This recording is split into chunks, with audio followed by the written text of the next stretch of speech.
Happy Halloween for the 104.5 The Zone Studios. I'm Ross Johnston. Week 9 in the NFL kicked off last night as the Miami Dolphins hosted the Ravens. The Ravens took the win 28-6 as Lamar Jackson threw for 4 touchdowns in his first game back from injury, 2 of those to Mark Andrews. The Ravens also forced 3 turnovers on the night, 2 fumble recoveries and a pick from rookie safety Malachi Starks. Also in some quick NFL news, the Jaguars placed wide receiver / defensive back Travis Hunter on IR after a knee injury he suffered in practice per Tom Pelissero. The Miami Dolphins also have agreed to mutually part ways with general manager Chris Grier and announced that head coach Mike McDaniel will remain in that role for the rest of the season. The Tennessee Titans host the Los Angeles Chargers on Sunday in Nashville. Kickoff is set for noon Central with the Lee Company countdown to kickoff starting here on The Zone at 9, followed by Titans radio pregame coverage at 11. The number 14 Tennessee Volunteers host the number 18 Oklahoma Sooners in a playoff elimination matchup as both teams have 2 losses. Kickoff is set for tomorrow night at 6:30 p.m. Central, and you can listen to Mike Keith and Ramon Foster of Vol Network broadcast the game right here on The Zone. Lastly, the number 9 ranked Vanderbilt Commodores take a trip to Austin as they face the number 20 Texas Longhorns in an SEC clash. Texas comes into the game with 2 losses, which will put their playoff lives at stake, but they are also currently favored by 3 points. Kickoff is set for 11 a.m. Central. For all your foundation repair waterproofing needs, visit USSTN.com. Breaking news at launching your home for the Titans of Vols. This is 104.5 The Zone. Shut up, Jackson.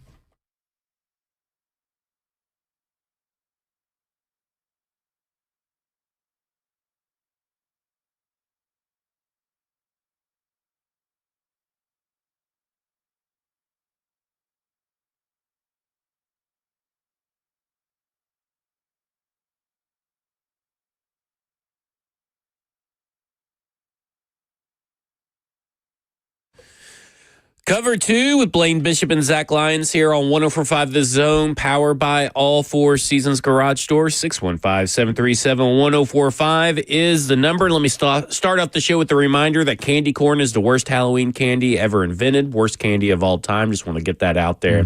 What is that premise based on? Just based off taste, texture, everything. It is disgusting. Just because you don't like it, huh? I don't either, but yeah. I'm just saying. I feel like anybody who actually enjoys candy corn is a serial killer. Huh? Like, watch out for them because they are the weird one. Watch out for them as a serial killer, nothing else. Or being a backstabber. Or just a bad person, but a serial candy killer. corn. Candy corn's a good measure. Like if someone is grabbing handfuls of candy corn and eating them, and that's all their favorite I don't like candy. Candy corn. See, that's what I'm saying. That's what I'm saying. Watch you, but not a serial killer. I know, but man, I better watch out because my wife does. Oh, yeah. When she was a kid. Yeah, when she was a kid, she did. I know. I better watch myself. You better watch out. Yeah, maybe that's why she said I wasn't breathing the other night. I better watch out. Hopefully she's a real not Lorena Bobbitt serial killer.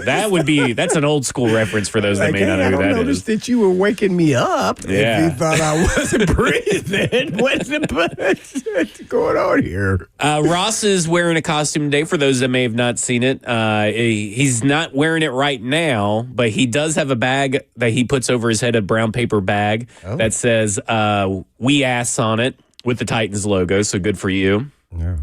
Did you poke holes in it to be able to breathe? I did not make this bag. Well, we can't see it. I didn't make the bag.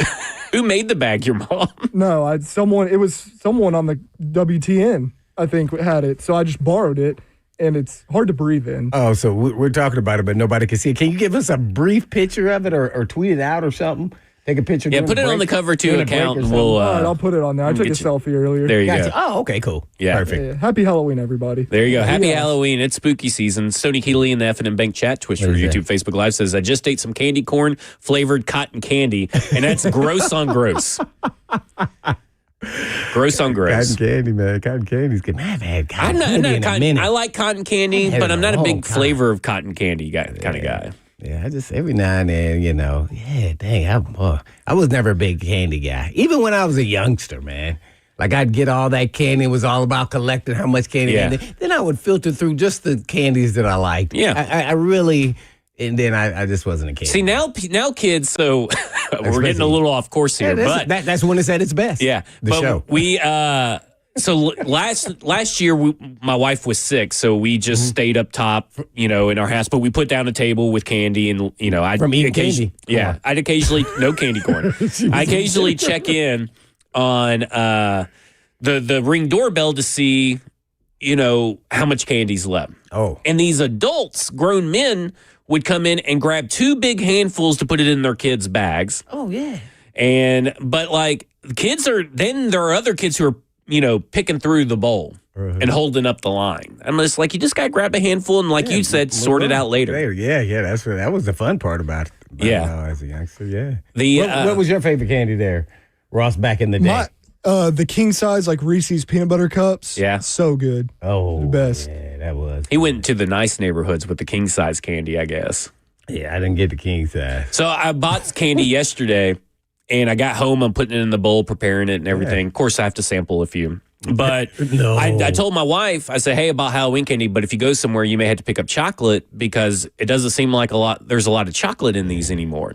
And apparently the New York Post New York Times put out an article / video today saying that I guess chocolate companies are cutting back on how much Halloween candy comes in the bag and all this stuff. So kids will be getting more fruity flavored candy. And I was like, well, dang, I didn't even know that was a thing. No idea, man. Yeah. That was cutback, man. I'm a fruity guy anyway, no chocolate. We cut that. You got that. Cut that. He said he's a fruity guy. No, not big on the chocolate candy. I like the sweet Starburst, Skittles, sour candy. Most fruity guys are. Yeah, there you go. Love chocolate. Oh, man. What? Hey, at least we're not talking about Jim Bob Cooter today. Oh, there you go. All right. True. It's spooky season. Oklahoma Sooners are going to Tennessee. Volunteers going over to Knoxville for dark mode tomorrow night. I heard it was called black mode. Well, that's Ron Slay. I don't know if I could say that or not. Can I say that? Well, yeah, you can say black mode. I mean, black, dark. I mean, I don't know what it is. I mean, I saw dark mode on the tweet, right? Yeah. Oh, okay. Well, I think they call it dark mode. Ron Slay called it. Oh, so I was. Yeah, he called it black mode. I was assuming that he was going to lead me down the right path. No, I wouldn't. You got to watch out for him. But the Sooners go into Knoxville, right? At night. Obviously, everybody's going to be wearing their black or dark clothes, I guess. And, secondary injuries with Tennessee are lingering back there. Oklahoma's offense has been kind of inconsistent in their explosive nature, partly due to John Mateer missing games and John Mateer's battling through injury.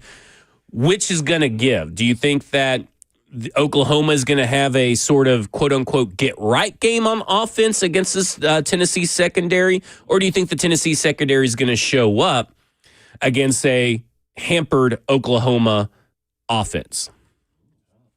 Well, I don't know. I would assume, I don't know who's going to show up. It's all guesstimate. But I would say this, playing in that atmosphere at night, man, I tell you what, man, the last time that they had a game at night on Halloween, man, I was lit too. They got me pumped up. Yeah. I'm like, dang, man, this is going to be cool. So I just think the atmosphere and everything else is going to be the, key factor there in the fans and light show and all that. I just feel like Tennessee's going to win now. How much Mateer and crew all show up? I think they're going to show up. They're going to play well because they've lost 2 in a row. Yeah. And so now, to lose 3, that's a tough task there typically. But when you have a schedule like they do, it could possibly happen. I think it will happen regardless of the secondary night. And we always talk about the secondary. Those are guys that get isolated out there on the plays. But in the end, it's about the up front. Can they get pressure?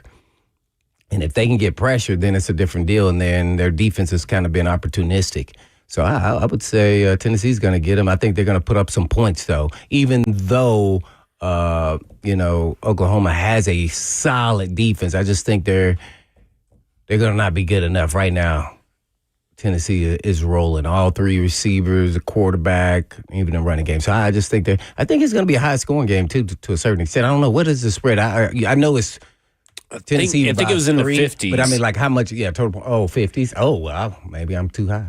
I was guessing like maybe 35 to 20 or something. I was thinking like that. What were you thinking? Something like that too, Ross? I don't know though, based off how Tennessee's defense 55.5 points. So 55? You would have been right there. Oh, but you would have lost the bet. I would have lost. Yeah. Oh man. 55.5 is the current over-under over at BetMGM Sportsbook. So. Oh man. See, this is. I see. If I would have saw that beforehand, that would have led me down the road of maybe I could just dabble and bet a little bit. Yeah. There you go. Do we think Mateer's going to get back on track this game? See, that's what I'm afraid of. Because of that's Paul's 2 games defense. now. Typically, that third game you get back into the groove because he was playing at a high level. I'm just hoping he makes a few mistakes and then that's it. Because he is prone to make mistakes. So he came back went for 0 touchdowns and 3 interceptions in the Red River rivalry, easy for me to say, against Texas. And then he's gone 1 touchdown, 0 interception, 1 touchdown, 0 interception against South Carolina and Ole Miss the last 2 games. So he hasn't been able to get and generate a lot of explosives. But that's what the run game is for. But this Tennessee Volunteers run defense, they're not that bad. So, to me, it's like this is going to have to be a John Mateer game if they really want to be in it. And it's going to be so hard for them to stay in this because the atmosphere is just going to be absolutely electric. I'm interested to see if he can see the field clearly because you could see the last couple games, the middle of the field, he's not seeing that real good. And that's where he's kind of having his issues. So you just never know if that kind of clicks back in, get him back into a rhythm after missing, a couple games there with the hand injury. But, I was listening to an Oklahoma podcast, and I think they even said he was having more so. It's not his hand. He's got a little nick on his knee. And he didn't say which knee, and that's why he hasn't been running as much. Has nothing to do with the hand.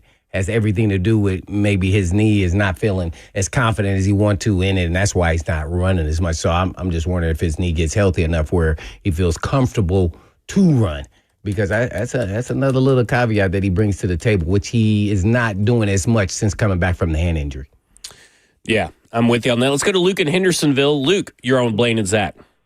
Hey, guys. Thanks for the call. Happy Halloween. I do think the Vols will probably win, mostly because they're at home. So I saw an interesting stat this morning. The 4 Power 4 teams that they have beaten, which are Syracuse, Arkansas, Mississippi State, and Kentucky, have a combined conference record 1-17. I know you can only play who's in front of you. I think Tennessee struggles on the road, so I do think they'll probably take this. But I'm calling it now that they're going to lose in Florida. And I think they'll probably lose at home to Vandy to wrap up the season. But I wanted to see what y'all thought about that stat, and I'll hang up and listen. Thanks, guys. I mean, Florida's not that a ranked matters. Team. That may hurt them in the end, if everything doesn't go according to plan. But they haven't beaten a ranked team, have they? I don't think Tennessee has. No? Yeah, Tennessee has what ranked team? Tennessee? I'm talking about in the SEC. No ranked team. Oh, not in the SEC. Gotcha. Yeah. I don't think so. Because every team they've beaten in the SEC so far, I think, has been unranked. Because Mississippi State was unranked? They were ranked. I think they were. I thought they were ranked on that one. Because Mississippi State, I don't know if they got one SEC win. Let's see. I'm trying to get there. All right. You look that up. You're the producer. Why am I looking it up? You look that up over there. I'm pretty sure, but I'll be wrong. I am kind of feeling this Vandy game at the end of the year that Vandy's going to win that. At the beginning of the year, I was like, I don't know, but this Vandy team has gotten even more legit than what I thought it was. Ooh, yeah, I think it's going to be the play-in game. I really believe that, and this to have this state just going buck wild. Yeah, I can't wait. I hope it plays out. Speaking of, I know we talked about yesterday who's under more pressure between Vanderbilt and Texas, but real quick. Obviously Vanderbilt's got the surprising season. On the flip side, Texas has had sort of a surprising season just on the different end of the spectrum. But I do think this Texas defense has a lot of superior talent in terms of the athleticism, the pedigree on defense. And I wonder how much this defense can keep this Vanderbilt offense in check. Because it is a hard offense to keep in check. And I'm kind of looking at it from terms of, is this a game that maybe has a sneaky, 17-10 vibe to it? And maybe the winning team only wins by 7 points, but it's a low-scoring game. I don't. You want to talk about it after the break? We can if you want to. If you want to go break, we'll talk about it when we come back. This is Cover 2 with Blaine Bishop and Zach Lyons here on 104.5 The Zone.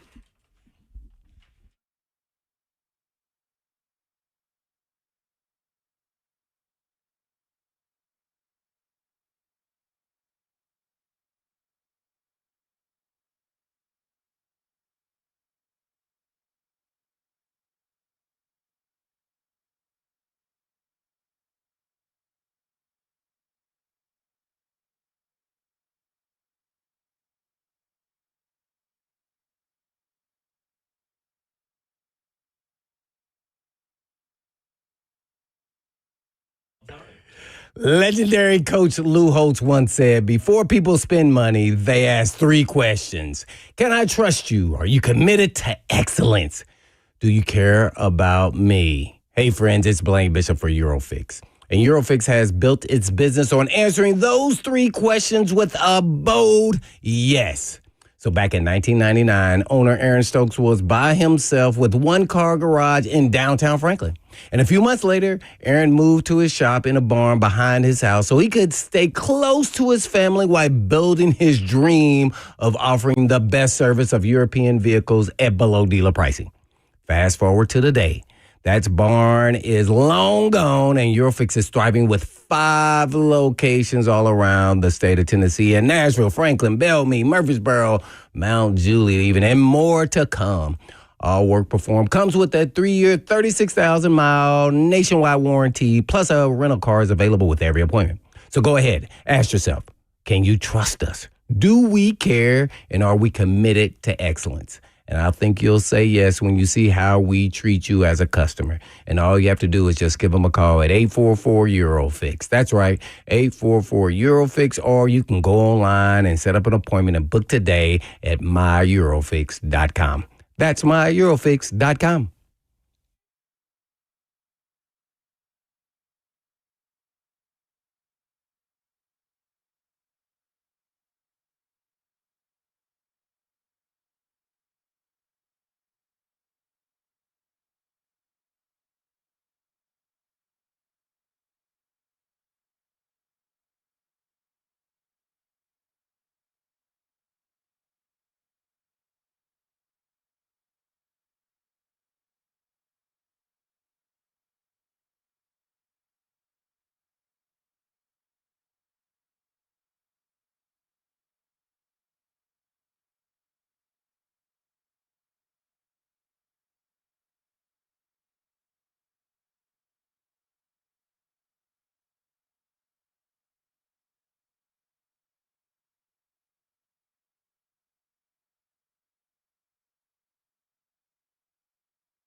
Cover 2 with Blaine Bishop and Zach Lyons here on 104.5 The Zone, powered by All Four Seasons Garage Door. 615-737-1045 is the number. We're broadcasting live from the 104.5 The Zone Circus Sports Studios. Kentucky's largest sportsbook can now be found.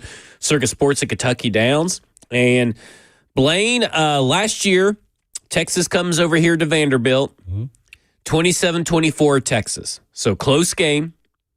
It's still, the line is still at 2.5. Vanderbilt's now going to Texas. Could this be a revenge game? Texas. In Texas. No, I know, but last year Texas won. Yeah, Texas won 27-24. Well, was it, man, I felt like there was a whole bunch of big plays, though. Last year. Basically, kind of like with Vanderbilt is sprinkled throughout the whole game.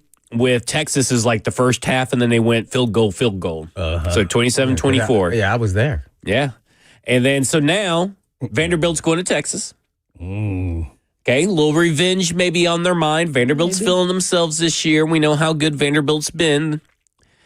Is there a chance in your mind that there is a real upset here? Because it's going to have to come down to Diego Pavia and the offense, because this Texas defense is their best unit by far.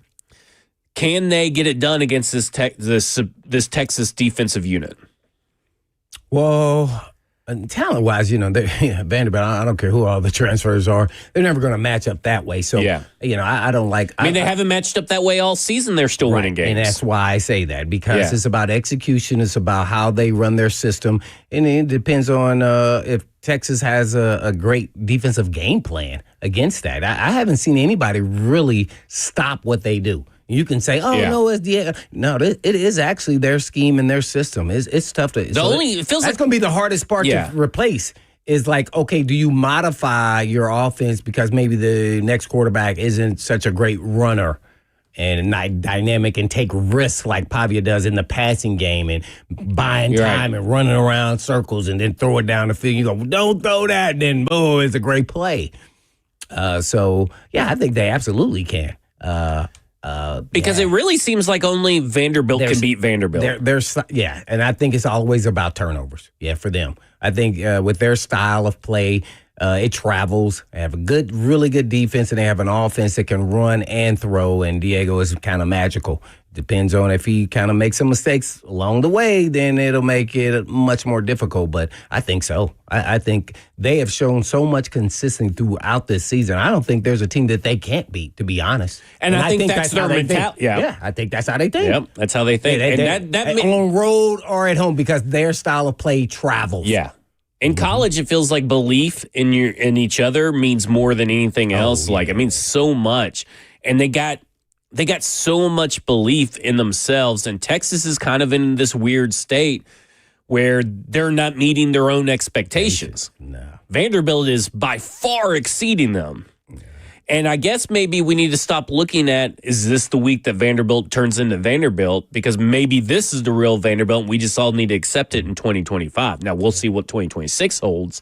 But 2025, this isn't, they're no longer the pushover team. And I think that doesn't even exist to me anymore. Okay. People are still saying it. They did it last year and they're doing it again this year. You're still saying that. They are who they are. You better believe what you're seeing, because if not, even the teams that are playing, if they don't, they're going to get a butt. It's kind of like the Colts, I guess, right? I said I believe what I saw. But what I'm saying is everybody's expecting that Daniel Jones game to show up at some point. And I was like, I don't know if it's ever going to show up.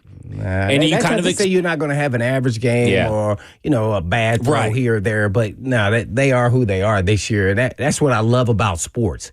You don't know all the things that were around why Daniel Jones wasn't having success. Yeah, because he did have some form of success there, and then it kind of changed. Why was that? So you just you're always just wondering. Any now is in a whole different team, system and everything else, and he's flourished. Was it more him and the confidence that he kind of grew as time went on, or was it just the scheme, or was he just now is a lot more comfortable playing in the National Football League and owning who he is and what he can do in the league? Yeah. See, there's a whole maturation process for all players, and people now try to, in a vacuum, judge guys after one or two games or a bad game, which is unfair, really. And that's not how it works. Not in sports. You can have a bad game. You think Michael Jordan didn't ever have a bad game? You think LeBron James didn't have a bad game? And we can go down the list. Yeah, they have. Yeah. And so, I mean, so you can have some good games, bad games. They're just now doing it consistently. Maybe it's because the people who surround them.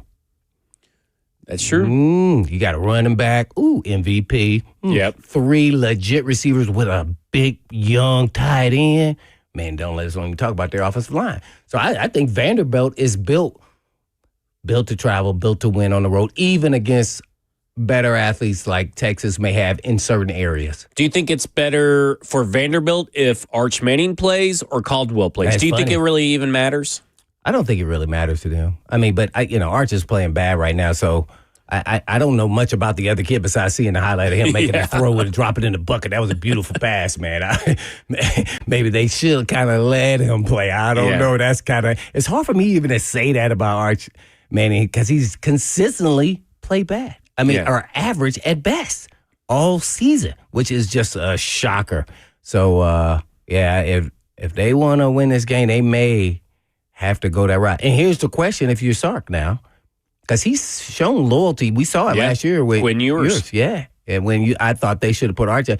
He'll stick with his guy. And I don't know how that all works. And maybe some of the NIL and everything else plays a little bit part of that.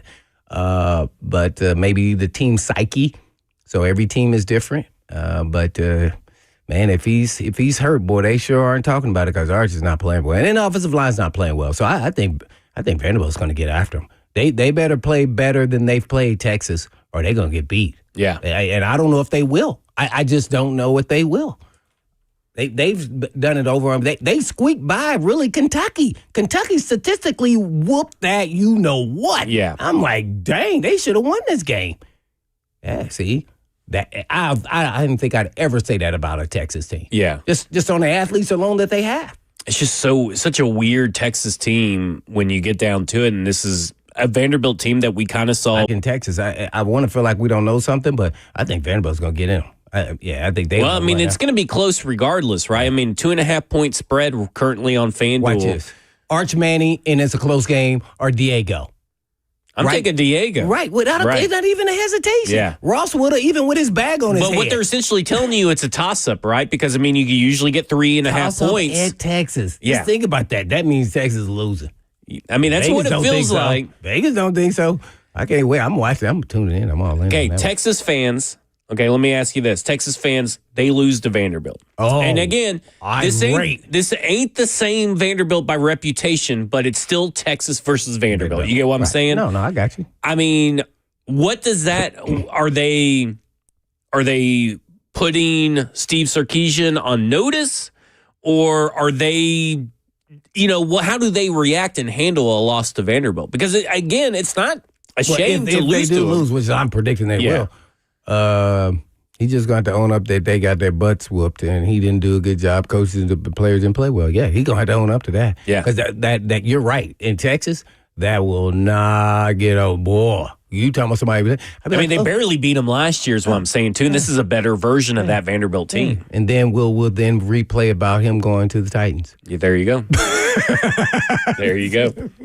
All right, so you predicting Vanderbilt to win? Yes. I'm going to predict Vanderbilt to win. What? I'm going to do it. I'm predicting Vanderbilt to win. Who you going with, Ross?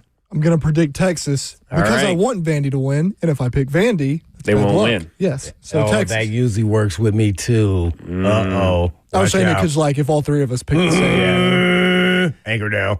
I mean, it's just, it's Texas. yeah. It's in Texas. Yeah, Texas with the wink, wink. All right. I'm going Vandy. We got the Tennessee Titans injury, or the guys that we know for sure are going to be out on Sunday. It is going to be no Calvin Ridley, no Jeffrey Simmons, no Arden Key, and no Xavier Woods for Sunday's I game. thought you were going to say no Xavier Restrepo. We can go ahead and say no Xavier Restrepo. What happened to Woods? He got hurt. All right, This is going to be the first time in 30-something games that he's not going to be playing. It's like 36 games, if I'm not mistaken. Yeah, so it must be, I think it's his, I'll have to go check the injury report here when it comes I out. saw that yesterday, and I was like, I wonder what happened to him. Mike McCoy also said that next week will be a big week toward seeing if Kalel Mullins can return after the bye week. So maybe they'll have reinforcements coming after the bye week at running back. if you want to consider Khalil Mullins reinforcements of some sort. Well, we don't know what he can be. Right. In the league. We haven't seen him play, in a regular season game. So, that'd be interesting to see, man. Oh, maybe somebody's getting traded. Maybe. They're running back. Well, I mean, we were going to talk about yesterday, but first let's go to Bob in Franklin. Bob, Vandy, you're on Texas. with Blaine and Zach. Ooh, Vandy, Texas. Hey guys, y'all talking about Vanderbilt, Texas tomorrow? I got a little bit of conspiracy theory here for you. I'm taking Vanderbilt to win, but here, you mentioned minutes ago if Vanderbilt wins, will Sark be on the hot seat? Well, it's kind of interesting how earlier in the week, which Sark denied that Don Rossini put out there that he was interested in an NFL job. Is that way of him saying to Texas, "I'll leave before you fire me"? Trying to stay ahead of the curve? I don't know. Use Or that conspiracy theory, yeah. maybe, let me add to your conspiracy theory, Bob. They lose to Vanderbilt. He gets fired, and he's getting $50 million in buyout money, and then he'll take the job. Yeah, because he can afford to take the pay cut. He can afford to take the pay cut. So maybe he these tanks. dudes are gangsters, man. I would put it past her now. Oh, no. Oh, that lit up some people. They commented on that. Oh, my. Dang. That'd be. But I think this is a good moment. Will depend on how this call goes, but I think this is a good moment to kind of maybe do what we were going to talk about yesterday. Who do you predict is playing their last game as a Tennessee Titan this Sunday, or the last time they'll be in two-tone blue, including these guys that are injured, even though they're not playing, they'll still wear Titans colors on the sidelines. So, Chig is the honorary 8th captain this week. And I do think there are teams that need a tight end. And I'm going to say that it's not only just Chig's last game, I think it's Tony Pollard's last game, too. I think both will be traded after this running game. back. That's why bringing up Mullins. Like, Yeah. he hadn't done anything in the league, McCoy. Why are we talking about Mullins? Yeah. Not yet. So, I wish he was up for this game since he's a Michigan guy. Sure, Harbaugh recruited him. Yeah. He was Yeah. there. Yeah. Oh, yeah. I don't know, Ross. You got it. It's the easy answer is Chig, but Easy answer, Chig. Maybe sneaky answer, Tavondre. Sweat. Sneaky answer. Ooh, sneaky. Buck was talking about potentially one of the edge rushers, too, between Draymond, Arden, and Jihad. Arden is the one that's getting the most Draymond's name played- out there. Yeah, he's played But see, well, the thing man. with Arden was weren't they connecting him to the Niners, and the Niners just picked up Keon Patriots White? did. from Well, the last night, Patriots. Ian Rappaport said both watch out for Calvin Ridley's name out there and Arden Key. Those were the two names on top of mind for Ian Rappaport. So he must still be hearing people are calling. Justin Mello, I'll pull up the tweet, but he said that the asking price for one team was too high for Tony Pollard, and that teams are calling about all three edge rushers that we named. It's just no deal has materialized. And, Peter Schrager, not to say that Jeffrey Simmons is getting traded, but Peter Schrager says the bigger names like Jeff Simmons in the NFL, they really pick up steam after the final game before the trade deadline. And the final game is this Sunday. So maybe it's not off the table Ooh. for Jeffrey Simmons. So we'll see. So I'm going Chig and Tony Pollard. Did you ever decide, Blaine, on that one? Nah, I'm going Pollard. This kind of a surprise. I think Chig is pretty obvious. I think they're going to try to move him. See, this is why I say they're making more holes. Mm-hmm. They are. And this is going to sound weird to a lot of people. I would sign Chig to an extension. See, that's how I would operate because I know what I'm getting. Because when you start drafting players or signing guys, sometimes you don't know what you're really getting. Well, we know we're going to get a high character guy. We know he's a speed guy, run after the catch guy. So he's a move guy. So he's, not a blocking guy. So we know what we got here. And then we can make him kind of the blocking guy, and he'll keep getting better as a pro, as a blocker. But he's also an all-around, probably better tight end eventually. But so that's kind of how I really don't want Chig to go because I feel like you're creating another hole. And this is a vetted, solid player in the National Football League. So Is he inconsistent? You're allowed to have two good tight ends. Right. I just feel, and I think I'm kind of a two tight end guy. Yeah. I'm more and more, as much as I want to see scoring. But there are some games you do, and maybe just kind of doesn't fit their bill. So, yeah. I mean, Cam that's why I'm gonna go Ward, with it Pollard. takes a while, but Cam Ward loves to target Chig. It takes a while in a I game. think Pollard's a real good guy. I'm only saying Pollard because you said Mullins and McCoy brought it up. Is coming back. Now, as I said before, Tyjae Spears is the most explosive player on the entire team. But I don't know people who think that he should be in front of Tony Pollard. And I want them to say this. What season has Tyjae Spears ever played the full entire season? That's what I'm telling you. He has no ACL. So that's why he has to be the rotational piece. No team in the NFL is going to say he's the number one back. But when you go watch tape, you do see more explosive, more quickness. It's not Pollard. It's no knock on Pollard. Pollard's still doing what he did last year. And in my mind, when I watch him, I don't see any difference. It's just that Spears has some more juice. I said it in training camp. Right. He has the most juice on the team. So I just don't. And again, you're allowed to have two good running I backs. can't put all my eggs ever into Tyjae Spears as a starter in a national football. And we don't know what Khalil Mullins is. And we kind of do know what Julius Chestnut is, right? Like, to me, again, this creating holes and all this kind of stuff is kind of crazy because now you're going into 2026. You need another running back. You need another tight end. But that seems to be what they're content with doing, right? They're content with going into 2026 with a myriad of holes that players under contract could have been. Now, obviously, Tony Pollard is a free agent. Time too, especially with like a Pollard, because then you say, okay, I got another year with him. I think he has one more year on the deal. Yeah, and then that way you don't have to draft a running back immediately, and you still have Spears. So I don't know. I think they just they're ripping the Band-Aid all the way off with the hair on it. They're down past the foundation. They've hit the sewage line, and now crap is flowing out through the house that they're trying to build on. I would assume when that happened, when they start that they got permission that they went and had a conversation thoroughly that we're ripping everything down to the studs. Yeah, because you don't have to create more holes. And we're not talking about signing like a Chig to an extension, like a 2 or 3 year extension that would high price player. Right. No, we're not talking because about Chig's not going to get paid like that on the market even when it happens. So I'm not just like, man, you know what you got here. Maybe you say, well, I can get something better. Well, okay, well, let's see. And then how soon?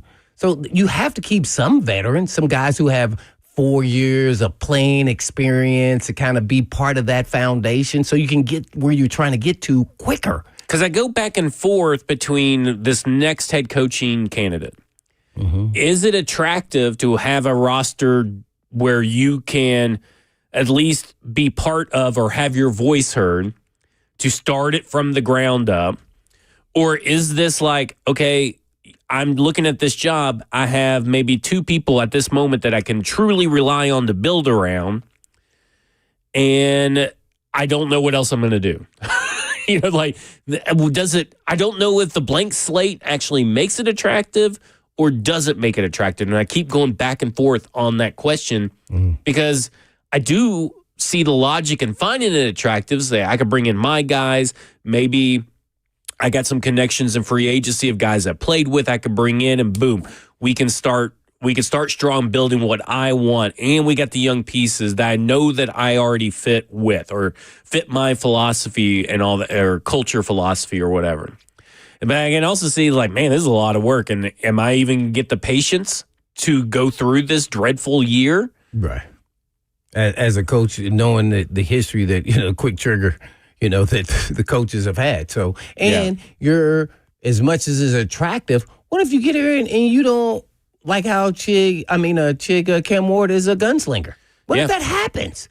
And you lose that battle as a coach? You have to succumb to, that's why you came here. Well, what if you get here and in your offense, he's kind of not that kind of guy? Yeah. What if they don't like, that's what happened with Will Levis? Yeah. What if they don't like Gunnar Helm?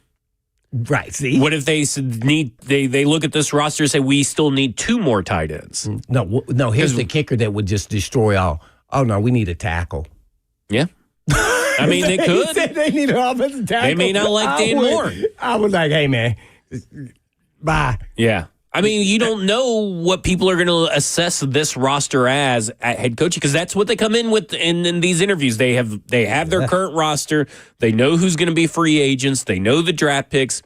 Here's my plan to build. So you got to say, and how much do they stop him and say, well, it doesn't matter about that. We're going to get you the players. We know what we want.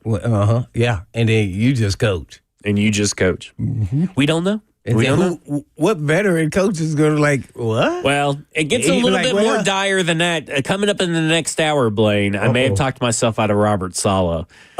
So coming up next, first we're going to go to the phones. We're going to go to Dylan and Steve. And we're going to then preview the Tennessee Titans versus Chargers games. And we're going to talk about the coaches and all this kind of stuff because we talked about it a couple of days ago. And I do think now we've seen two messages of the Tennessee Titans limiting themselves ahead of interviews. This is Cover 2 with Blaine Bishop and Zach Lyons here on 104.5 The Zone.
Cover 2 with Blaine Bishop and Zach Lyons here on 104.5 The Zone, powered by All Four Seasons Garage Door. Got some Halloween music for you here, courtesy of Ross. Let's go to the phones. Let's go to Dylan in Hermitage. Dylan, you're on with Blaine and Zach. Hey, guys. I'm not sure if you've addressed it. I have no idea. I have YouTube TV as my streaming, and apparently there is absolutely nothing ESPN related and or ABC. So any UT Vol fans that are wanting to watch that game on YouTube TV, good luck. That is true. So YouTube TV, which is owned by Google, and Disney are in a pissing match. And if you want to, you will not have access on YouTube TV currently to ABC, ESPN, ESPN2, ESPNU, ESPN News, SEC Network, and SEC Network Plus.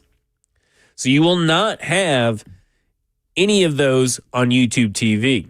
Luckily, I'm a Hulu subscriber, so it does not affect me at all, but it will affect my parents because they are YouTube. I'm sure hopefully they're listening now so I can avoid the phone call tomorrow, but I'm sure there's going to be a phone call tomorrow about that if they're not listening. I am YouTube. You screwed.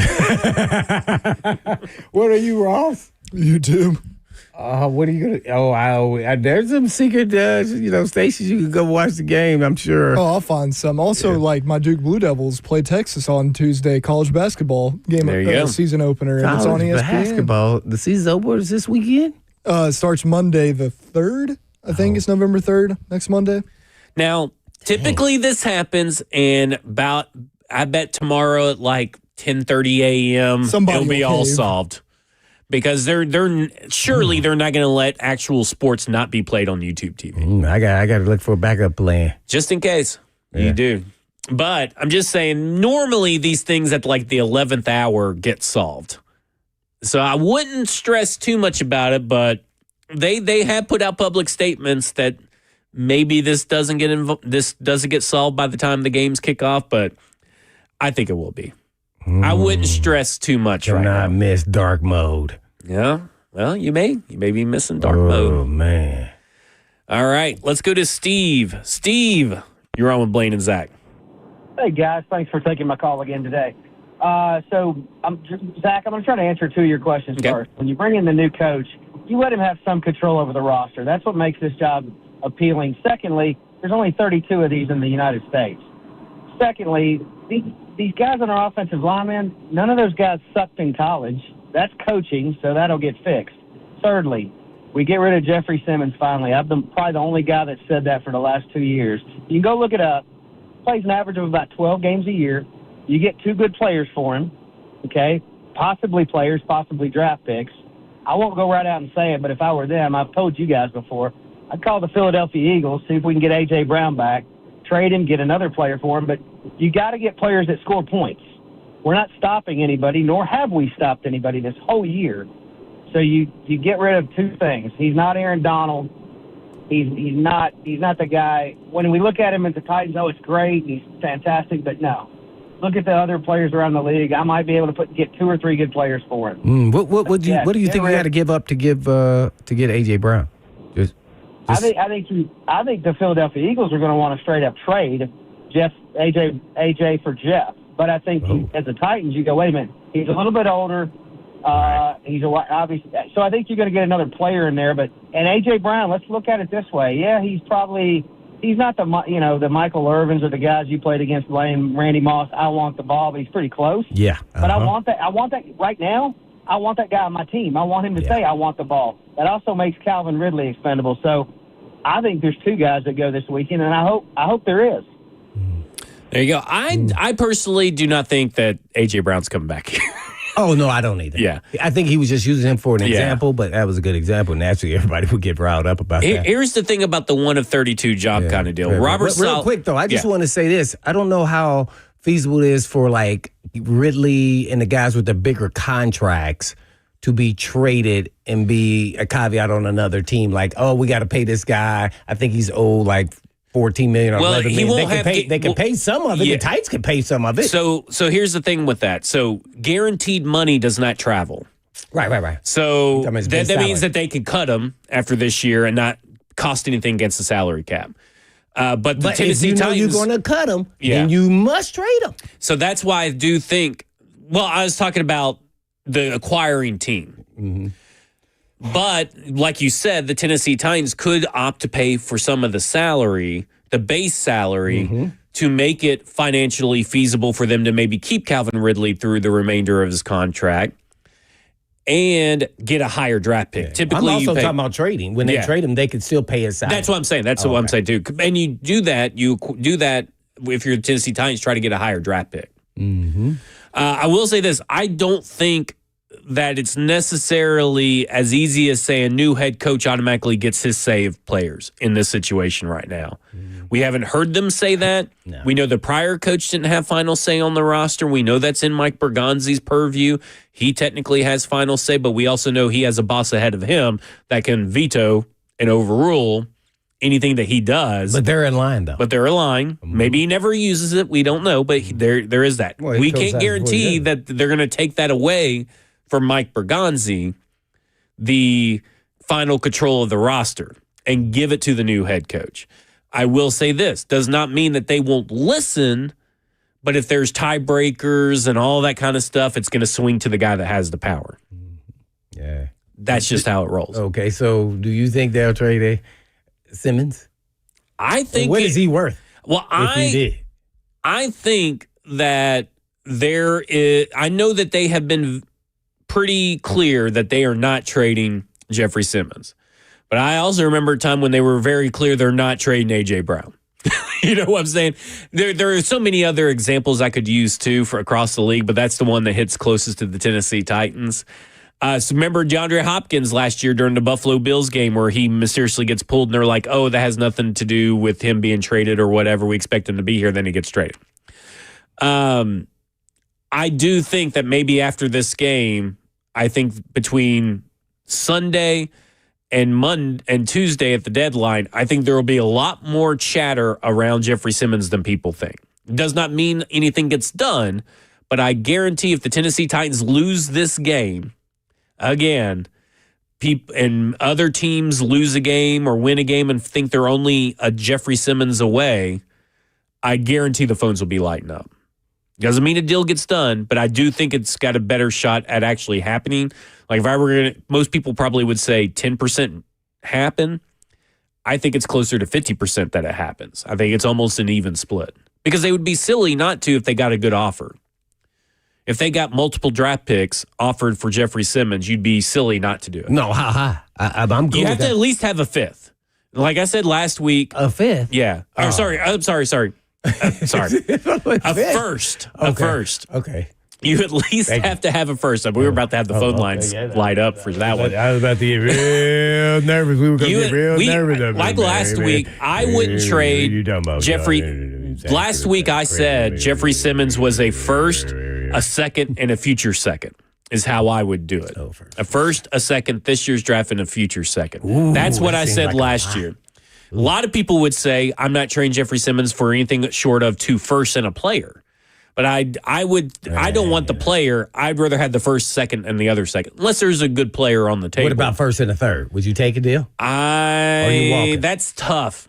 I would probably walk at first and a third. I know that because of the new contract that he's wanting, allegedly, that we assume, because any smart businessman of a player is going to be wanting a new contract, and he just switched representation over the summer, which we all need to remember, to Creative Arts, if I'm not mistaken. I do think first and third and a player I could probably get behind. I just don't think it can be a first and a third. I think you need at least, unless, because you have no guarantee that third's going to be a top 100 pick. That's kind of like you never know. I guess the question really about Simmons is, are you pressing to trade Jeffrey Simmons? I don't think they're pressing to trade Jeffrey Simmons. I think if the right offer came along, they would trade Jeffrey Simmons. Would you be? Would I be? At this point, knowing how this rebuild's probably going to go at this point. Like if I just got plucked in or dropped into this situation and I had all the power, I would definitely at least be. The phone calls are going to come to you on Jeffrey Simmons, so you don't have to reach out. Like we know they reached out to everybody about Jarvis Brownlee Jr., right? They don't. You got people calling you. I would start playing people against each other. That's for sure. To see how high you can See go. how high I could go. Then make my decision. Yeah. It's kind of a catch-22 because I just don't know if he's going to get now. And you got to think it's going to be a really good team, a playoff contending team. And so how much are they willing to give up to get it? Because this is kind of the piece that gets them over the hump to really make a push for a Super Bowl. And I don't. Man, the first and the third, I feel like it's about as high I think most teams will go. But I would not be surprised, as probably many people, if Jeffrey Simmons was traded by the deadline. I just wouldn't, and that's just the gut feeling. Oh, no, I wouldn't be surprised. Yeah, I think our show has been pretty good about keeping that option open. Other people have slammed the door. I just don't think I would slam that door just quite yet. There's another part of me, though, I think about, okay, let's say the Titans get, a boatload for whatever pick they are at in the draft, and they still have Jeff, right? And now all of a sudden you've tagged him up, and partnered him up with not only Sweat, but now you got a Someone legitimate else. pass rusher. Yeah. I would want to see how that could play out, knowing that I probably would have had to give him an extension before the season starts next year. So I'd love to see how quickly now I got Sweat, Simmons, Femi, and then now another young rocket launcher, a proven guy who's played the position hopefully over and a over. second pass rusher that's better than Femi. Yeah, right, on the other side, right? So, there's ooh, man, and then that could just make it, so, I mean, man, the defense could be right back where they need to be just on the front four alone. So there's a part you just kind of want to see it. It never works out that way, so it probably won't. All right, coming up next, we'll talk more about the Tennessee Titans. This is Cover 2 with Blaine Bishop and Zach Lyons here on 104.5 The Zone.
Cover 2 with Blaine Bishop and Zach Lyons here on 104.5 The Zone, powered by All Four Seasons Garage Doors. 615-737-1045 is the number. And Blaine, on Tuesday, we talked about our concern with a recent Mike Silver podcast appearance where he talked on the show. He talked about Robert Saleh, but he also talked about the Tennessee Titans coaching search itself based on what he heard when he was boots on the ground just a few weeks ago here in Tennessee. And we had some concerns about the Tennessee Titans approach. So let's hear from Mike Silver to refresh everybody who may not have missed it, who may have missed it on Tuesday. Let's refresh everybody on what he said about the Tennessee Titans coaching search. Mike, when you look at how owners think these days, like what kind of coach do they want? Like I remember a few years ago when Sean McVay got hired and Kyle Shanahan, you saw a lot of young offensive coordinators get head coaching gigs. Then when Dan Campbell had success, you kind of saw leaders of men. And like right now, which way do you think owners lean as far as what kind of coach they want leading the way? Well, we're kind of in that leader of men zone still, although, Aaron Glenn's having a rough start in New York. So you go up at Vrabel's back being a leader of men. I was talking to people in Tennessee who were anticipating a search after the season. It turns out that shortly after I left Nashville, they decided to fire Brian Callahan. So now we know there'll be a search after the season. But the people who will be running that search were essentially indicating to me, I don't want the hot young play caller. I want someone who's either done it before or who has great leadership credentials. I've talked to 3 people who got GM interviews last year who will be hot GM candidates this year who presumably could be running a search in conjunction with that. Every one of them told me, I'm open to a guy who's done it before and learned from it and grown. And, you hear about Matt Nagy. I would point to a guy like Brandon Staley potentially. Saleh obviously is in that group, and we saw him get the interviews immediately. But, just because someone failed or didn't, or ended up getting fired the first time around doesn't mean they're going to be bad the second time around. On the other hand, I think you can fall into the trap, as I said, just because they went out and showed they were a good coordinator again doesn't necessarily mean they'll be good. But if you're asking me right now what's in vogue, I would say it's more leader, experience, steady hand over the, wow, he calls good plays on one side of the ball or the other. Okay, so he said that he heard specifically in Tennessee, I don't want the hot young play caller. I want someone that's done it before and or that has great leadership credentials. And we talked about that. We said we don't know who's saying that, what the messaging is. Is that real? Is that not real? All that kind of stuff. He heard it from someone, obviously, here on the ground.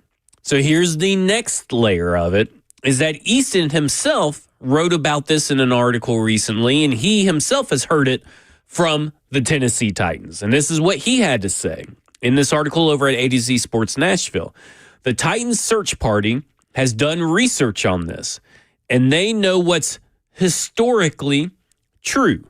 The most successful archetype for a coaching hire is a second-time head coach and or a coordinator who has called plays for 5 or more years.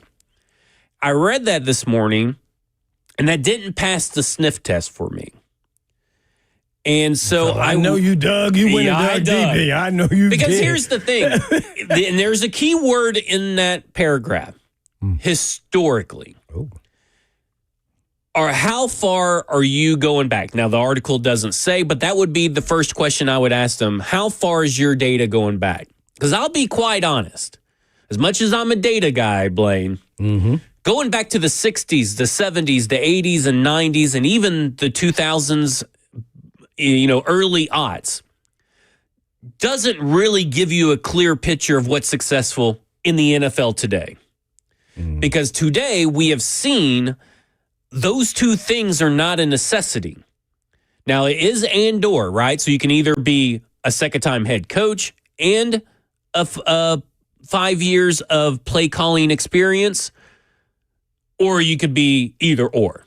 I'm trying to think some of the newer, not newer like 1 or 2 years, but like, okay, McDermott. I'm trying to go down a list of coaches who got their... Okay, so Sean McDermott, 5+ years of coordinating, play calling experience on defense. With the Panthers, Yeah, so he passed it, but it wasn't his second stop. That was his first stop. Okay. Nick Sirianni is a great example right off the top. He has out of all the coaches in the NFL currently right now coaching, he has the highest win percentage. This was his first stop, and he never called plays for 5+ years as a play caller. Never. Where was he? It was I believe he came from the Colts, not the Eagles, but he came from Frank Reich's Colts, if I'm not mistaken. Was never a play caller, 5+ year play caller. In fact, I don't even think he was a play caller at all when he got the job. Wow. Okay. Jim Harbaugh, obviously, this is his third stop, but he's a play caller that he does collaboration. He kind of has final say, but he doesn't really call the plays, if that makes sense. Yeah. Matt LaFleur didn't have either. He only called plays 1 year. He's the third on the list, third highest win percentage right now. He doesn't have any issues, does he? The point is that you start limiting yourself. Kevin O'Connell would not get hired by this Tennessee Titans team. And the problem with this isn't that they are kind of looking at what isn't successful. It's that the data they're using isn't really totally reliable and applicable to what's going on in the NFL today. And when you really look at it, the chances of you being a successful head coach in your second term without having success in your first term isn't very good. So I am concerned, not that they have their data wrong, but that they are so dead set, gung ho. I had those backwards. But dead set gung ho on having an archetype before they even interview anybody. And this is a huge concern for me now that we've heard it from two different sources.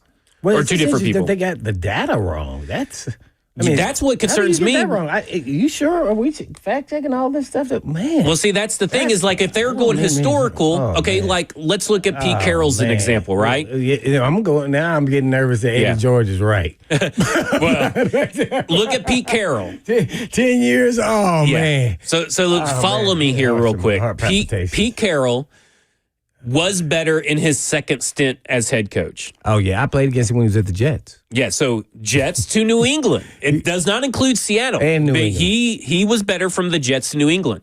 That was also in the 90s. Yeah. Like, why are we including data from the 90s? I didn't think he'd be a good head coach, and then he did what he did at Seattle. I was stunned. Yeah, and then Seattle, he went crazy. Yeah. But he was one of the guys, but that was in the 90s. So if we want to be recent, let's talk about guys who got their second job in 2010 to 2025. What's recent mean? Like that how what many I just years? said. 2010 to 2025. Okay. So they got their second job. 15 years? Okay. So listen, they got their second job in 2010 or through 2025. 22 head coaches have done that, have been rehires there. So this does not include Pete Carroll, who would be on his fourth job in the NFL with the Raiders. Okay. So I'm only doing first year to second year. Only out of that 22, only 5 had 5 years of play calling experience before they got their first job. Okay, who's those 5? So those 5s would be Bruce Arians, Mike McCarthy, Ron Rivera, John Fox, and Romeo Crennel. The only ones on the list is feasible is McCarthy. Yeah, right. Now, these aren't for coaching candidates, by the way. This is just to tell you the history. You're going down the history. Yeah, so only those are the guys that have done it. Okay, mixed bag, but some of them were successful. Only out of those 22, 54.5% had a record above at 500 or above. Okay, so Still that would be toss. only 12 of 22 in their first stint. So we have a good sample size of 11 failures or 10 failures. Now, here's the thing. Of those 12 that had a win-loss record of above 500, 8 of the 12 had a win-loss record above 500 in their second stint. So a good chance if you had success, then you'll have success again. Okay? here's the next thing. Out of the 10 that did not have a win-loss record of 500 or above in their first stint, only 2 got better in their second stint.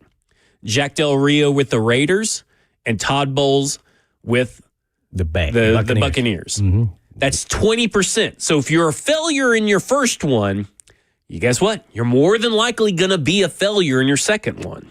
So what was Matt Nagy? So Matt Nagy was above 500, 0.523. Because I'm going to get to Matt Nagy here in a second. Now, if you want to look at all the second stops that were above 500, 45.5% of coaches, that would be 10 out of 22 coaches, were above 500 in their second stop. So while second-year head coaches are ideal, they do see a dip on average of 3.9% in their win total going to this second stop, which means that out of Robert Saleh, Art Smith, Matt Nagy, Cliff Kingsbury, Brandon Staley, Brian Flores, Vic Fangio, Vance Joseph, all names that are retreads that have been in this cycle or already been mentioned, only one guy is predicted to be successful in his second stop, and that would be Matt Nagy. And successful, he would be just barely above 500, predicted by this model. Now, this is something I easily did in Google Sheets in 10 minutes. So if you're going, here's my problem. They're using historical data, which tells me that they're going way beyond the threshold of what actually matters in the NFL. The last 15 years, based on what you did. But what this really is telling you is that it's Matt Nagy or Mike McCarthy. Yep, that's what it's really telling you. Mm-hmm. Is that those two guys are going to be your head coaches. If you had to bet money, best odds are going to be those two guys. Based off that premise, what they said that they're using. Because Robert Saleh achieving here in Tennessee in his second stop would be the outlier. Because Todd Bowles took over a Tampa Bay Buccaneers team that was already set up for success with Bruce Arians. Right. Yeah. He was already on staff. Yeah. So again, you're taking over an even crappier team than that.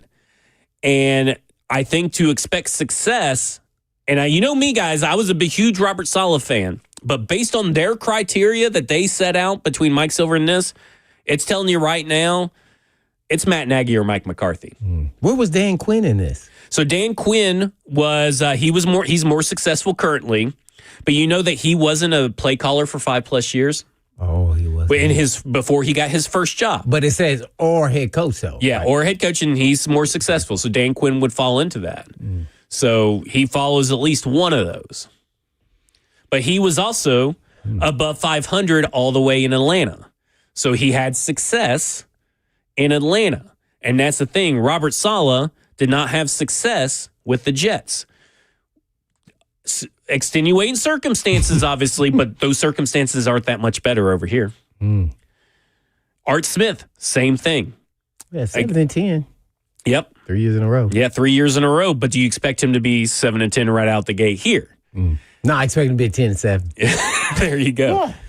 So I just want to say that. We'll talk more about coaches. We'll talk more about the Titans versus San Diego or versus LA coming up. This is Cover 2 with Blaine Bishop and Zach Lyons here on 104.5 The Zone. Chargers.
Cover 2 with Blaine Bishop and Zach Lyons here on 104.5 The Zone, powered by All Four Seasons Garage Door. 615-737-1045 is the number. According to Easton Freeze of A to Z Sports and what he heard from inside the Titans building, the Titans search party has done research on the new head coach hiring trends, and they know what's historically true. The most successful archetype for a coaching hire is a second-time head coach and/or a coordinator who has called plays for 5 or more years, and/or. So that would have eliminated, if they were all available, Nick Sirianni, Matt LaFleur, Kevin O'Connell, Mike Tomlin, Mike McDonald, John Harbaugh, Sean McVay, Shane Steichen, Ben Johnson, Liam Cohen, Dan Campbell, D'Amico Ryans would have all been eliminated. Aaron Glenn? No? Huh? What'd you say? Aaron Glenn? Oh, yeah, Aaron Glenn too, but I mean, he's not a very good head coach right now. I was trying to say at least the successful ones right now. Yeah. So that's who would have been eliminated. Out of that whole list, based on they don't meet either one of those two criteria. But it's history that they That's what they said. So I guess if you could go back historically to the days of when I was playing Lombardi, like, oh my, that's what I'm saying. Sometimes you can have too much data, and I'm the data guy. But you can have too much data that muddies the waters of what is the current trend in the NFL. And the current trend in the NFL would tell you that only a few coaches that are successful right now in the NFL actually meet that criteria. Dan Quinn, Todd Bowles, Pete Carroll, and I guess you could count now at this point Andy Reid and Sean Payton. Oh, that's why, again, I think that it's Mike McCarthy. And I'm okay with Mike McCarthy, don't get me wrong. Oh, yeah. Just don't feed me this BS about all this historical data and stuff, and don't eliminate people. But your guys on the Matt Nagy meets that criteria. He does technically meet one of the criteria because I don't think he has the play calling experience, obviously, because I know he called plays with the Bears, but nowhere else. Oh, he didn't call before. Oh, yeah, but he does meet because it has to be and/or, right? He meets the prior head coaching experience, but you also have to be successful. All right, let's go to Marcus. Marcus, you're on with Blaine and Zach. Mike McCarthy. And I'm okay with Mike McCarthy, don't get me wrong. Hey, Marcus. This BS about all this historical. Turn your radio down. Turn the radio down, Marcus. Oh, yeah. He hung up. I think actually Ross hung up on him. My bad. Well, we were here. We were almost there, though. We were almost to the point where we asked for Marcus. But Marcus, if you guys call in, it plays the radio broadcast on the phone. That way you're always on time because we're 30 seconds ahead in real life than we are on the broadcast. Where does Cliff Kingsbury fit in that? So Cliff Kingsbury, he has had a lot of offensive play calling experience, right? He didn't have that in his first stint as head coach. Going into Arizona. Now after that, he would with what he did in head coaching and what he's done in the Commanders, except for he was not successful at Arizona. He had a 0.432 win percentage.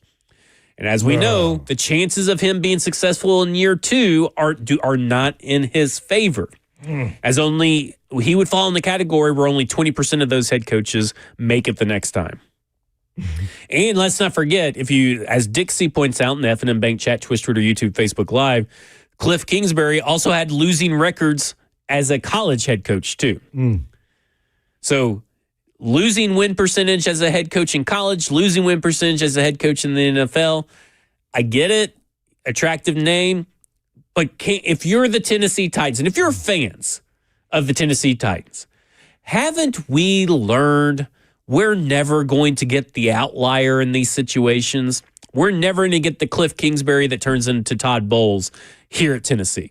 There's just a curse here in Tennessee that allows us to have the outlier and be successful with it.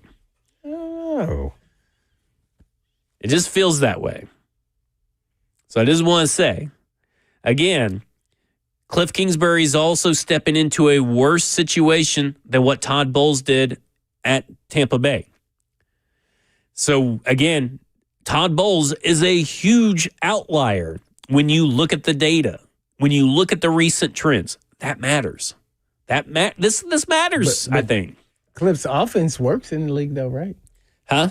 You would think. Yeah, I mean, I'm not saying that. I mean, you still got a whole other set of responsibilities. There's some outliers sometimes that you say, yeah, this one here I think is worth taking the risk. I mean, if you start getting narrow it down and you're not liking what maybe some of the guys that do make the list, whether it's McCarthy, Nagy, or people like that. He's just man. Cliff Kingsbury, in his 4 years as head coach, he's had 2 top 15 offenses. The first year, he was not top 15. Second year, not top 15. Or the last year, not top 15. Of course, he got fired. Of course, rookie quarterback. That quarterback was not available his 4th year. You could kind of chalk that up to that. And right now in Washington, last year, top 5 offense in terms of points. 17th in terms of points this year. So there is a little bit of a drop up. But again, Jaden Daniels is hurt. Right. But also, I don't know, maybe there's Kyler Murray, though, also had a hard time staying healthy. I'm not saying Cliff Kingsbury is like, hitting him with bats in the knees or anything. No. But there is something. Well, I think he runs some form of where they were running a lot, and that causes issues. And you got to have 2 quarterbacks when you have that style of offense. There's no way around it. Yeah. And that's always a concern. That's why I don't like my quarterbacks running a lot. Like Lamar Jackson's the outlier. And I'm not counting his hamstring. I'm talking about an injury, like, sprained knee, scope on knee, ACL tear.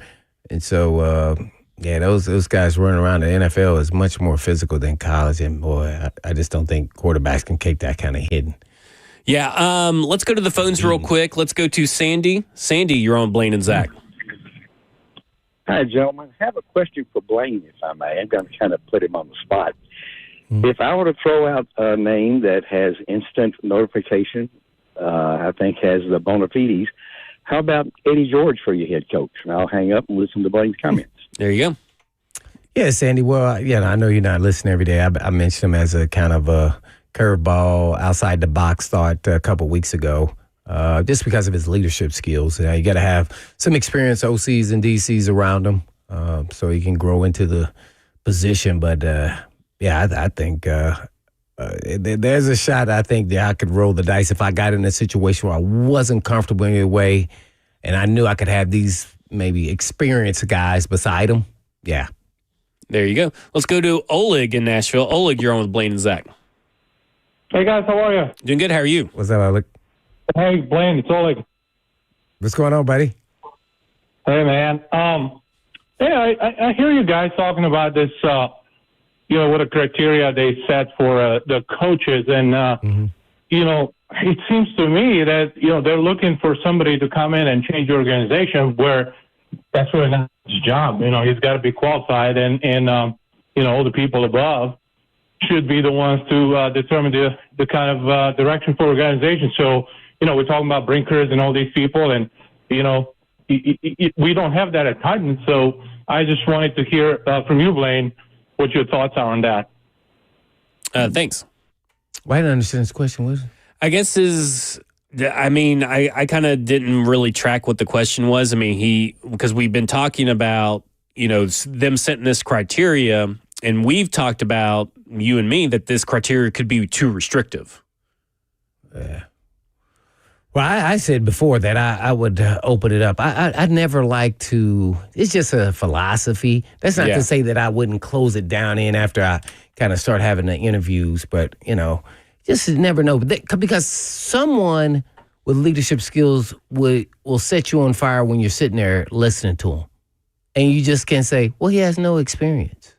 Well, let's see if we could get some experience around him. That kind of happened with Vrabel. Yeah. Vrabel had no head coach experience. He only had 1 year of DC experience, and they weren't ranked very high, by the way. They were ranked like 30th. Yep.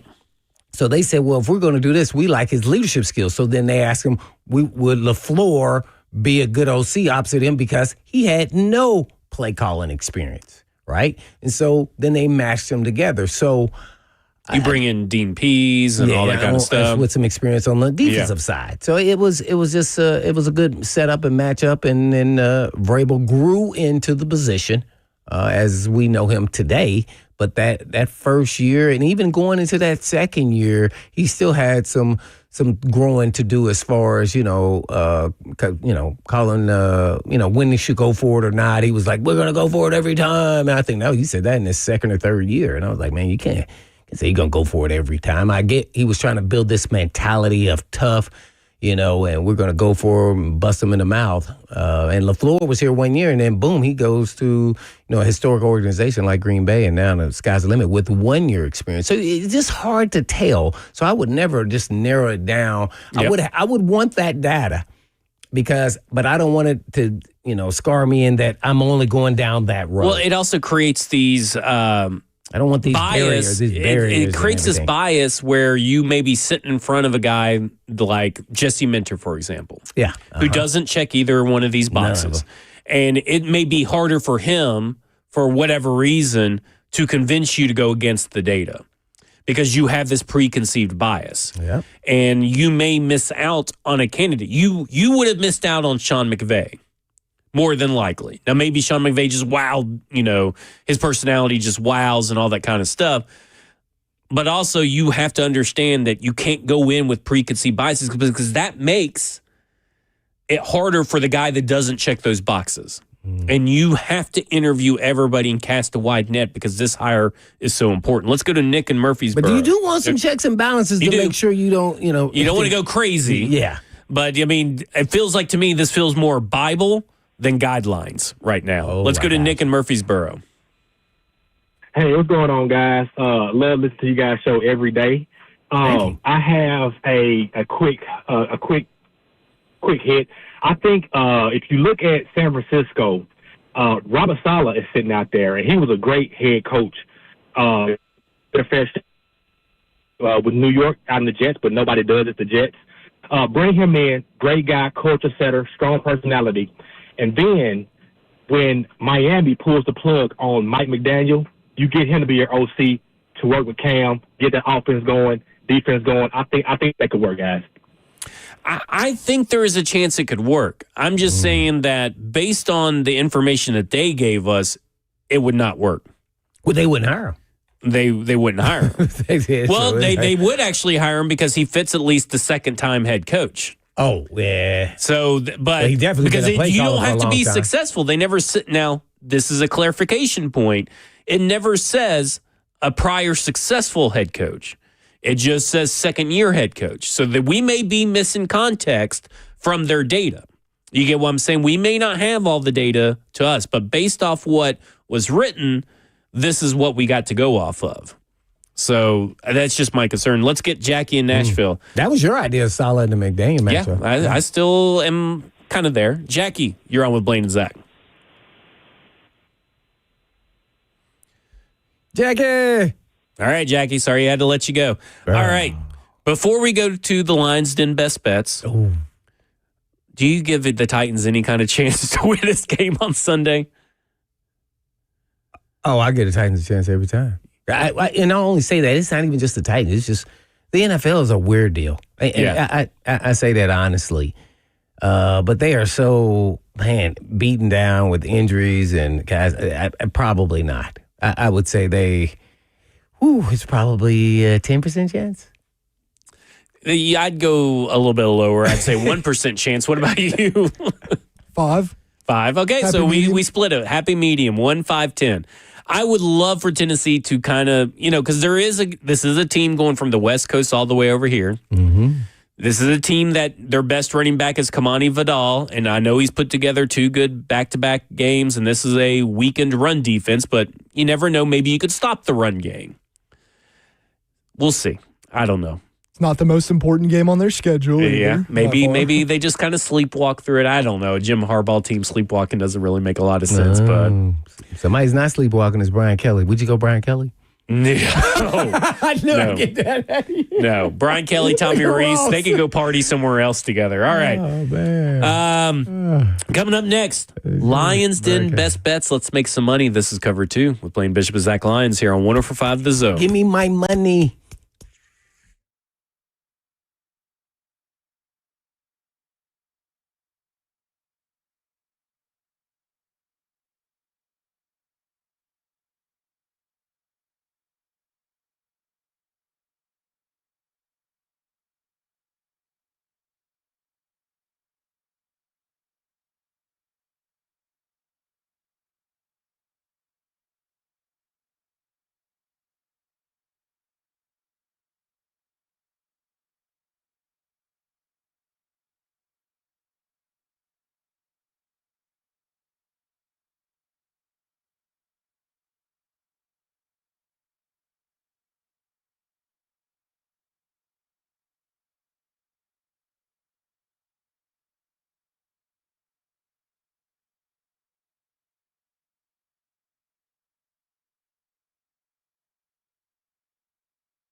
Cover 2 with Blaine Bishop and Zach Lyons here on 104.5 The Zone, powered by All Four Seasons Garage Door. Lions Den best bets time. Let's do this. Let's have a little fun with our Tennessee Titans pick 'em. Okay, so obviously we're all probably picking the Chargers, right? I would assume. Okay. So the spread is at 9.5 points. Do we think the Chargers win by 10 points or more, or will the Titans cover that spread? What's the total point? Total points is 43.5. Well, the Titans average how many points? 12. It's like 11.5. It's gone. Oh. I believe it's 11.5. Give me 1 second. I can pull that up real quick. I don't know. What do you guys say? I think the Chargers will win by double digits. They're going to pull away and they're going to run out of gas and not execute again, or just, we're not going to win. Middle eight. Shut down. Something's going to happen in the middle eight. Oh, I am mistaken. The Titans are averaging 13.5 points. Oh, okay. So there you go. Well, under the Mike McCoy and Bo Hardegree. Yeah, they averaging one more point. Yeah, 13.5 points. And Brian? No, Brian by himself was averaging 17 points a game. Had a lot of help from the kicker. The kicker wasn't missing field goal kicks at the beginning of the year. I feel like it's a good time to put the bag back on. Yeah, there you go. Last segment. So the question becomes, will the Tennessee Titans be able to keep it under 10 points against the Chargers? Man, that's such a big number. I don't know, man. They just, I don't think they can. I don't think so either. I'm going to say that. I'm trying to think of a way. That's why I keep. So look at it this way: the Chargers, the Tennessee Titans, averaged 13.5 points per game under McCoy and Bo Hardegree. Okay, the spread is 43.5. So to get to that spread, they would have to score the Chargers 31 points to go over, and they could. I think they can. I'm going to say the Tennessee Titans do not cover the point spread. They will lose by 10 points or more. Yeah, I would agree. Now, Blaine, get this. There is a much bigger spread in the NFL on Sunday. The Rams are favored by 14 over the Saints at home. Ooh. You ever seen that? Means we got to try to beat them at the end of the season. Maybe. That's because they're putting a rookie quarterback out there. So we'll see. Have to see how if Shuck performs better than Rattler. He didn't on Sunday when he went in relief, but we'll see if he does. Well, it's a little different. Yeah. There. He's got whole week I know you're a big we'll fan of him. We'll see. Coming out. So let's get to, Ross, you're not picking them to cover the spread, right? No, nobody can. No. Okay. And that's just horrible. I think this is, oh my gosh, I don't think I've ever picked this big of a spread. Well, last week was what? The 14.5, 13.5 for the Titans on the road? Yeah. I thought it was. Yeah, it was I thought it was like 11.5 or something. It was pretty big, I thought. It? Yeah. It was bigger than that. Well, Zach, what's your overall record at now? Okay, so here we go. How did he do last week? Went 4 for 5 last week. Oh, my goodness. So now gracious. I'm on the season, 19 wins. You're 19 and 19? Out of 35 picks, obviously. So that would be a record of 19 and 16, which means that'd be 54.3% hit rate. Okay, so 54.3%. Okay? Not bad. Not bad. Well, I don't know. And I recovered big time because last week I was 50%. I needed a 4 out of 5 week. If you was a quarterback, you'd be hollering, you need to bench yourself. Well, the betting's a little bit different. I'm basically a 68% completion percentage passer. 68%? 68%. How did you come up with that? Off the top. You're in the MVP conversation. Using my historical data. Okay. What is my man Herbert? What's his passer rating? I don't know. I don't know what his passer rating is. He is close to 70. Yeah, there you go. Okay, listen. Here we go. Navy is coming to North Texas. North Texas minus 6.5. I'm taking North Texas in the points. Vanderbilt at Texas. I know I said Vanderbilt. I picked Vanderbilt to win. But by betting, my money, my wallet tells me take Texas minus 2.5. Oh, he's trying to play both sides here. You see that? And listen, I went back to my Georgia Tech well. I got away from them. Went back to them last week. They rewarded me. I'm taking Georgia Tech at NC State minus 5.5, which is their lowest point spread so far this season, so I'm definitely taking it. But hey, Oklahoma at Tennessee. Oh, whoa. You didn't run from the big bet. Dark mode. Yeah, black mode. Tennessee minus 2.5. I'm taking Tennessee's point spread on that, minus 2.5 point spread. Okay. So they know something about Oklahoma that we don't, it feels like in Vegas. But I ain't falling for that trap. I'm taking Tennessee minus 2.5. Yeah. And then New Mexico at UNLV. I'm taking UNLV minus 4.5. I'm going all point spread today. Dan Mullen. So there you go. So I'm going North Texas minus 6.5, Texas minus 2.5, Georgia Tech minus 5.5, Tennessee minus 2.5, and UNLV minus 4.5. How do you decide what games you're picking? It's about the spreads? I just go look. I want you to just do SEC. No, I just go through and look and feel. Doing these chicken little games, that Ball State versus Wake Forest money line last week, and man, Georgia trying to Tech. make sure you hit that 50% mark. Listen, I go where the heart tells me to go. Oh, you're running from true competition and tough calls. Nah, listen, anybody can bet SEC. Please, every week. I'm using a spread of wealth of knowledge. I am spreading my knowledge across multiple divisions and multiple games and conferences. 2 state games, but I mean, just saying. Teams, but I bet on Texas A&M at LSU last week. So I could. This has got 2 SEC games in it. So there you go. Both from the state of Tennessee. But I win one against State Tennessee. I think I've had a SEC game, sometimes 2, in every week. So I'm not scared of the SEC. Have you voted for? Have you bet on Bama outside? I will not bet on Bama.